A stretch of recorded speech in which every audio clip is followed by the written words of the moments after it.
Hello everyone, this is Deepak Bandor and I would like to welcome once again in today's session. आज के इस new session में हम पढ़ेंगे a new poem जिसका नाम है Amanda. This is poem number 6 from class 10 first flight book से. अमेंडा पोएम को लिखा है रॉबर्ट कैलिन ने.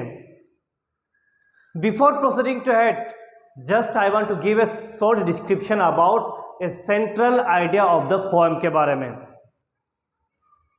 देखा जाए तो ये जो पोएम है ये एक अबाउट है चाइल्ड साइकोलॉजी के बारे में. Here I have mention Amanda is a poem about a child psychology. That means ये जो पोएम आज आपको नरेट करने वाला हूं ये पोएम है अबाउट ए चाइल्ड साइकोलॉजी के बारे में. दैट मीन्स हर एक चाइल्ड की अपने अपने पॉइंट ऑफ व्यू होता है उनके लाइक और डिसलाइक के बारे में. Here the poet tells us about a little girl Amanda. That means ये जो पोएट है हमें बताते हैं एक छोटी सी लड़की के बारे में जिसका नाम है Amanda. Amanda is constantly and continuously being scolded and instructed by most probably by her mother. That means ये जो पोएम है इसमें बताया गया है अमेंडा के बारे में, लेकिन उसकी जो मदर है उसको कॉन्स्टेंटली एंड कंटिन्यूसली उसको स्कॉल करती है उसके बैड एक्शन को लेकर. जैसे नेल बाइटिंग करना है करके आप बैड हैबिट होता है और जस्ट शो ऑफ करता है अगेंस्ट बैड मदर के. इसके लिए उसको कॉन्स्टेंटली एंड कंटिन्यूसली उसको आप रिब्यूक भी करती है, कभी भी स्कॉल्ड भी करती है. Amanda is loss in her own word. जब उसकी मदर उसको स्कोल्ड करती है, डांटती है, लेकिन यहाँ पे जो अमेंडा है अपनी खुद की इमेजिनेशन में, खुद की इमेजिनरी जो फिक्शन स्टोरीज में वो चले जाती है. दैट मीन्स ये इस चीज के ऊपर कोई भी अटेंशन नहीं दे पा रही है. जब भी उसकी मदर उसको डांटती है या उसको कुछ ना कुछ एडवाइस करने के लिए बोलती है. यहाँ पे वही मेंशन है Amanda is lost in her own word. She is not paying attention to her what her mother is saying. जब भी उसकी मदर उसको डांटती है या इसको रिव्यू करती है या उसको स्कोल्ड करती है, लेकिन वो कभी भी उसकी बातों पर अटेंशन नहीं दे पाती, लेकिन वो अपनी ओन खुद की इमेजिनेशन में वो लॉस्ट हो जाती है कि वो उसकी मदर क्या कह रही है उसके ऊपर थोड़ा सा भी ध्यान नहीं दे पाती है. Come to the head, the poem then points that parents must give some freedom to growing their children. That means ये यहाँ पे जो पोएट हैं हमें ये भी एक प्रकार का रिक्वेस्ट करते हैं कि ऐसे पेरेंट्स होने के नाते हमारी भी ड्यूटी बनती है कि हम अपने बच्चों को ग्रोन अप होने के लिए कुछ रेस्ट्रिक्शन या कुछ सर्टेन फ्रीडम देनी चाहिए जिससे कि उनकी फिजिकली और मेंटली अपने आप में थोड़ा सा डेवलप्ड हो जाए. तो यहाँ पे वही बताया है the poem then points that the freedom, parents must be give some respect, give to some freedom to grow their children. that means इस पोएम के थ्रू हमें एक पेरेंट्स होने के नाते हमें ये रिक्वेस्ट किया गया यदि हमें अपने बच्चों को ग्रोन अप होना चाहते हैं या देना चाहते हैं तो उनकी जो फिजिकली और मेंटली जो विल पावर है उसको अच्छे से डेवलप कर सकें. इससे हमें कुछ सर्टेन फ्रीडम भी उनको अलाउंस करना चाहिए. उनकी फ्रीडम को कभी भी हमें कटल नहीं करना चाहिए. और लगातार बच्चों को डांटना या रिव्यू करना ये एक प्रकार देखा जाए तो ये बच्चों की लाइफ स्टाइल के ऊपर या बच्चों के ऊपर बहुत ज़्यादा इफेक्ट पड़ता है. ऐसे पेरेंट्स होने के नाते या ऐसे टीचर होने के नाते जहाँ पे उनको रिक्वायर हो वहीं पे उनको या सडनली उनको कुछ अलाउंस भी करना चाहिए या उनको कहीं ना कहीं चीज़ों पे उनको ज़्यादा रेस्ट्रिक्शन नहीं देना चाहिए क्योंकि ये बच्चों के साइकोलॉजी के ऊपर इफेक्ट पड़ता है. सो this is the short description about a central idea of the poem के बारे में. देखा जाए तो ये जो पोएम है बहुत ही शॉर्ट डिस्क्रिप्शन में बताई गई है, लेकिन उसके जो स्टांजा है बहुत ही सिंपल में बताया गया. So one by one just I want to read about the stanza wise stanza and I will explain to you. First stanza says don't bite your nail Amanda, don't hunch your shoulder Amanda, stop that hunching and sit straight up to the Amanda. That means in four lines, Amanda's mother is scolding Amanda and instructed हम some certain action के लिए। That means इन चार line के stanza में, इन चार line की four line में यहाँ पे बता रहा है अमेंडा की जो मदर है उसको स्कोल्ड करती है, उसको एडवाइस देती है कुछ सर्टेन एक्शन के लिए। यहाँ पे उसकी जो मदर है उसको कॉन्स्टेंटली एंड कंटिन्यूसली उसको वार्निंग देती है, उसको रिव्यूक भी करती है कुछ सर्टेन एक्शन के लिए। जैसे नेल बाइट करना, ये एक प्रकार का बहुत ही बैड मैनर होता है, इसी को सॉल्व करने के लिए उसकी मदर ने भी यहाँ पे उसको वार्न किया है। जब भी हम सिटिंग पोजीशन में बैठते हैं तो हमारा जो सिटिंग पोस्चर होता है एक प्रकार का स्ट्रेट पोजीशन में होना चाहिए। और लास्ट लाइन में बताया गया अमेंडा, दैट मीन्स यहाँ पे अमेंडा के थ्रू यहाँ पे बताने की कोशिश किया है एक एक्सक्लेमेशन मार्क के थ्रू। दैट मीन्स यहाँ पे जो इरिटेशन है, ये जो उसका जो फ्रस्ट्रेशन है उसकी मदर के द्वारा, ये यहाँ पे बताया गया। So once again I would like to repeat the stanza 1। Don't bite your nail Amanda, don't hunch your shoulder Amanda, stop the hunching and sit straight to the Amanda. That means in 4 lines में यहाँ पे जो Amanda की जो mother है उसको कुछ न कुछ एडवाइस दे रही है जिससे कि वो अपने आप में कुछ सर्टेन एक्शन को वो अपने आप में इंप्रूव कर सके। तो यहाँ पे बताया है in this lines Amanda little girl is being scold and instructed bye her mother for every action. That means in 4 line के थ्रू यहाँ पे जो अमेंडा की जो मदर है उसको स्कोल्ड करती है, उसको इंस्ट्रक्ट करती है कुछ सर्टेन एक्शन के लिए। Amanda is advise to stop biting her nails, लेकिन यहाँ पे जो अमेंडा की जो मदर है उसको वार्न करती है, उसको बोलती है कि बेटा अपने नेल को don't bite, okay don't bite your nail, okay that shows the against bad manner, okay this is a bad manner या we can say bad habit. Amanda is also told to sit straight in the right posture.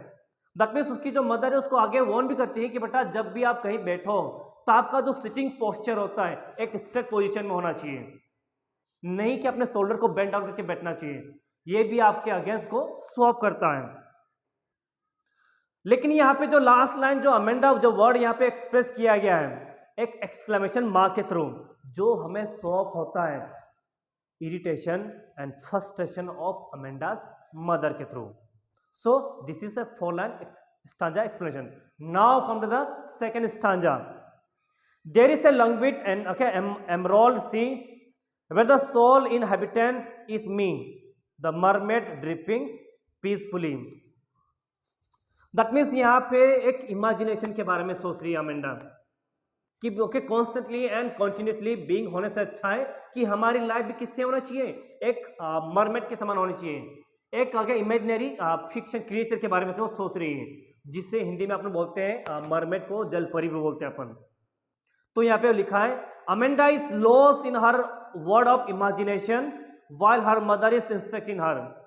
जब भी उसकी mother उसको warn करती है या उसको instruct करती है या उसको कुछ एडवाइस देती है तो मदर ओके जो अमेंडा है अपने खुद की दुनिया में खो जाती है, because she is not paying attention what her mother is saying. She imagine that she is a mermaid who lives alone in the beautiful green sea. और यहाँ पे वो इमेजिन करती है उस मरमेड के समान जिसकी जो जिंदगी होती है, जिसकी जो लाइफ होती है बहुत ही ब्यूटीफुल होती है, अलोन वो भी ग्रीन सी के अंदर। दैट मीन्स वो बार बार कॉन्स्टेंटली रिब्यूक होने से अच्छा है वो अपने लाइफ को एक कंपैरिजन कर रही है एक क्रिएचर के समान, कि जिस तरह जल परी अपने समुद्र के ब्यूटीफुल ग्रीन सी के अंदर बहुत ही अलोन एक ब्यूटीफुल सी अंदर अपने आप में मूवमेंट होती रहती है, काश मेरी जिंदगी भी सिमिलर ही होनी चाहिए, इस प्रकार का वो इमेजिन कर रही है। वो आगे कहती है she imagine that as a mermaid she would move in the soft waves of the sea। क्योंकि जब आपके ऊपर एक कोई भी रेस्ट्रिक्शन ना हो, आपको हमेशा आपकी फ्रीडम आपको अलाउ किया जाए, तो आपके ऊपर कोई भी रेस्ट्रिक्शन के साथ साथ में कोई भी आपको एडवाइस नहीं दे कि बेटा आपको ये करना चाहिए, आपको ये कर लेना चाहिए, आपने होमवर्क कर लेना चाहिए, ऐसे सर्टेन आपको आइडियाज आपको डे बाय डे आपको कोई इंस्ट्रक्ट करें, तो आप डेफिनेटली आप भी थोड़ा सा इरिटेट हो जाओगे उस मैटर से।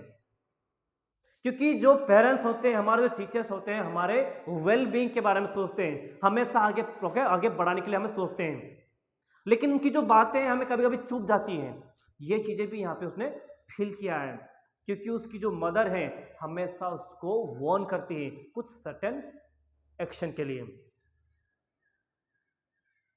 दैट मीन्स वो सोचती है कि जो मरमेड की जो लाइफ होती है बहुत ही ब्यूटीफुल होती है और अलोन इन द सी के अंदर मूवमेंट होती रहती है, क्योंकि उसके ऊपर कोई भी रेस्ट्रिक्शन या कोई भी ऑब्स्टिकल्स नहीं आते हैं और पूरी लाइफ एक बहुत ही पीसफुल के साथ साथ में रिलैक्सिंग भी मानती है। यदि मान लो कुछ बच्चे को हम बचपन से ही उनको कुछ सर्टेन फ्रीडम दिया जाए, उनके आइडियाज उनके ऑन बिल के अंदर उनको आगे ग्रोन अप होने के लिए दिया जाए, तो हो सकता है कि बच्चों के अंदर जो गुड मैनर वो एंटर नहीं हो सकते हैं। दैट मीन्स हमें उनको गाइड करना चाहिए, स्टेप बाय स्टेप उनको मोटिवेट करना चाहिए आगे बढ़ने के लिए, जहां नेसेसरी हो हमें वहीं पे उनको रिव्यू करना चाहिए। So this is the stanza number 2 and now we are moving to the stanza number 3। Did you finish your homework Amanda? Did you tidy your room, Amanda? I thought I told you to clean your shoes, Amanda. That means यहाँ पे every action, every जो task is given by the teacher as a parents, हमें अपने आप में ही complete करना चाहिए। तो यहाँ पे भी उसकी जो मदर है उसको पूछ रही है बेटा, उसे पूछ रही बता रही है कि बेटा आपको जो असाइनमेंट जो आपको टास्क हैंड ओवर किया गया आपके टीचर के थ्रू, क्या आपने उसको होमवर्क को कंप्लीट किया? जहां हम रहते हैं, जिस बेड पे हम सोते हैं या हमारा जो रूम है हम जहां पे रहते हैं, हमें भी कुछ नीट एंड क्लीन रखना चाहिए। जो शूज भी हम पहनते हैं उनको एक प्रकार का प्रॉपर ऑर्डर में हमें निकाल के रखना चाहिए और पहनने से पहले उसको थोड़ा सा क्लीन करके भी हमें पहनना चाहिए। यही पोएम में हमें बताया गया। तो यहाँ पे बताया, did you finish your homework Amanda? Did you tide your room Amanda? I thought I told you to clean your shoes Amanda. That means in this line के थ्रू यहाँ पे वो अमेंडा की जो मदर है वो इंक्वायरी कर रही है अबाउट होमवर्क के बारे में, the homework of Amanda's. Amanda's mother is asking about whether she has finished her homework और whether she has clean her room. That means यहाँ पे जो अमेंडा की जो मदर है वो हमें पूछ रही है कि बेटा अमेंडा, आपको जो असाइनमेंट, आपको जो टास्क या ऐसा होमवर्क आपको मिला है, आपने उसको कंप्लीट किया या नहीं? जहां आप रहते हैं उस रूम को आपने क्लीन किया नहीं? ये सब इंक्वायरी कर रही है अमेंडा की mother. Amanda is also reminded that she is told her to clean her shoes. Amanda को यह भी उसको याद दिला जाता है कि बेटा अपने शूज को पहनने से पहले आप उनको अच्छे से क्लीन करके पहना करो, क्योंकि ये जो फर्स्ट इंप्रेशन होता है जब आपका जो ड्रेस कोड आपको शो अप करता है आपका नेचर के बारे में। So this is the stanza number 3 that I have just explain. Now we are moving to the stanza number 3। I am an orphan roaming in the street, I pattern soft dust with my house at bare feet, the silence is golden, the freedom is sweet. That means यहाँ पे इन 4 line के through यहाँ पे beautiful message देना चाहती है Amanda. यहाँ पे बोल रही है, जब भी उसकी मदर उसको रिव्यू करती है, चिल्लाती है, डांटती है, तो उनकी बातों के ऊपर वो ध्यान नहीं दे पा रही है, बिकॉज वो सोचती कि काश मेरी लाइफ भी एक ऑर्फन के समान होनी चाहिए। ऑर्फन में जिनके आगे पीछे कोई भी बोलने वाला नहीं होता है, जिनके मान लो जो अनाथ होते हैं, उस तरह की जो लाइफ को वो इमेजिन कर रही है कि काश मेरी लाइफ में भी मेरे जो पेरेंट्स हैं वो अगेन एंड अगेन किसी चीज के लिए, किसी भी टास्क के लिए फोर्स ना करें कि बेटा आपको ये कर लो, आपको ये होमवर्क करना चाहिए, आपको हमेशा सबके स्टेट बोलना चाहिए, आपको हमेशा गुड मॉर्निंग शो अप करना चाहिए। You have to think before you have to speak. That means यदि आप कहीं से किसी से बात कर रहे हो तो अपने गुड मैनर को आपको शो अप करना है। ऐसे कई सारे रेस्ट्रिक्शन जो उनके पेरेंट्स आज नाउ डेज में बच्चों को देते हैं। तो यहाँ पे भी जब उन सब चीज़ों के बारे में सोचती हैं तो सोचती कि काश मेरी लाइफ भी एक ऑर्फन के समान होनी चाहिए, जिनमें कोई भी रेस्ट्रिक्शन या कोई भी हिंड्रेंस नहीं होना चाहिए, और खुद की दुनिया में इमेजिन करके वो चली जाती है। That means she is deep thinking about her own world. She imagines that she is an orphan child who is freely among around the street। वो ये भी सोचती है कि ये उसकी जो लाइफ एक ऑर्फन के समान होनी चाहिए, जिसको जहां जाना चाहे, वो भी बिना एमलेसली के साथ, बिना गोल के साथ, एक प्रकार का ऑर्फन जिसके आगे पीछे कोई भी बोलने वाला नहीं होता है, उन सभी लाइफ के बारे में वो सोच रही है। वो सोचती है कि उसकी लाइफ काश एक अनाथ की तरह होना चाहिए, जिनकी लाइफ में कोई मकसद नहीं होता है, जिनकी लाइफ में कोई गोल नहीं होता है, इस तरह उनकी लाइफ में भी होनी चाहिए। क्योंकि जब भी वो चलती है किसी डस्ट पे या किसी मड के अंदर, तो उसकी जो फुटप्रिंट होते हैं वो अपीयर होते हैं, वो भी बेयरफुट।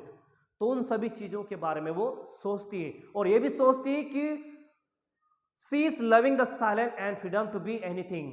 दैट मीन्स उसका मानना है और बिलीव भी करना है कि जो साइलेंट होती है हर किसी की लाइफ में एक बेस्ट एक सॉल्यूशन होता है, और उसी फ्रीडम को वो अपनी लाइफ में भी अचीव करना चाहती है। दैट मीन्स उसकी दुनिया खुद की एक दुनिया है, एक इमेजिनरी कॉन्सेप्ट की दुनिया है जहां पे वो जाना चाहती है, जहां पे वो अपना को जिंदगी को सर्वाइव करना चाहती है। हो सकता है कि वो दुनिया उस लाइफ की दुनिया में जो लाइफ उसको मिली है, अगेन अगर रेस्ट्रिक्शंस कुछ ओके आप चीज़ों को अलाउ ना करना, उन सभी चीज़ों से वो बोरिंग हो चुकी है, और उन सभी चीज़ों से वो फेडअप हो चुकी है, इसलिए वो अपनी दुनिया में कुछ ना कुछ चाहती है। Now come to the stanza number 5th. Don't eat that chocolate, Amanda. Remember your egg, Amanda. Will you please look at me when I am speaking to you, Amanda? That means यहाँ पे हो सकता है कि Amanda की mother ने उसको पहले भी उसको वार्न किया हो, उसको सचेत किया होगा कुछ इंसिडेंट के बारे में जो पिछले कुछ साल पहले घटना घटी होगी, उन सभी प्रीवियस ड्रामेटिक चीज़ों के बारे में। क्योंकि छोटे जो बच्चे होते हैं बहुत ज़्यादा इनोसेंट होते हैं, तो कभी कभी ज़्यादा फ़ोन की वजह से कुछ बच्चे ऐसे भी होते हैं कि ज़्यादा चॉकलेट खाने की वजह से उनका कुछ कभी पेट दुखता है, या कभी कभी उनके जो टीथ होते हैं वो पेन करना स्टार्ट करते हैं। तो सभी इंसिडेंट को नरेट करते हुए यहाँ पे उसको रिमाइंड कर रहे हैं कि बेटा आप ज़्यादा चॉकलेट मत खाओ, यदि आप खाओगे तो डेफिनेटली आपके पिंपल्स हो जाएंगे आपके फेसेस पे, या तो हो सकता है कि आपके जो टीथ है वो पेन होना स्टार्ट कर देंगे।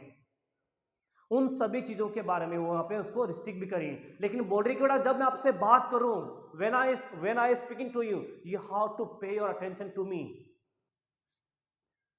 यही इस पोएम के 5th स्टैंजा में बताया गया। Now proceed to the 6th stanza. In the 6th stanza says, I am Rapunzel, I have not to care, lift like a tower in the triangle of the rear. I will certainly never let down my bright hair. That means यहाँ पे जो Rapunzel है, this is the name of girl in fairy tale of German stories. उसके बहुत ही beautiful hair होते हैं, और उसको कैप्टिवेट किया गया एक बहुत ही हाई टावर के ऊपर, और उसके गोल्डन हेयर को क्लाइम करते हुए या होल्ड करते हुए एक रीच होती है, वो क्लाइम करती है। That means her human being में कुछ ना कुछ प्रॉब्लम कुछ सर्टेन चीज़ें होती हैं जो ह्यूमन बीइंग को आगे बढ़ने के लिए मोटिवेट करती हैं। लेकिन यहाँ पे वो अमेंडा सोच रही कि काश मेरी जिंदगी भी एक रैपेंजल जैसी होनी चाहिए, जिनके बहुत ही ब्यूटीफुल हेयर होते हैं, लेकिन उसको कैप्टिवेट किया गया एक हाई टावर के ऊपर, और उसके जो गोल्डन हेयर को पकड़ते हुए क्लाइम करते हुए एक रीच उसके टावर पे पहुंचती है। यहाँ पे वही कह रहा है, Amanda is still in the world of imagination. लेकिन यहाँ पे उससे बात कर रही है उसकी मदर, लेकिन फिर भी वो अपना अटेंशन नहीं दे पा रही, क्योंकि वो she is dreaming about her self and she was comparing her self. That means her life should be similar to the Rapunzel as a fairy tale, क्योंकि उस Rapunzel की जो स्टोरी में बताया गया, उस Rapunzel she is the name of girl, उसके बहुत ही ब्यूटीफुल हेयर होते हैं, and she was living in the long tower.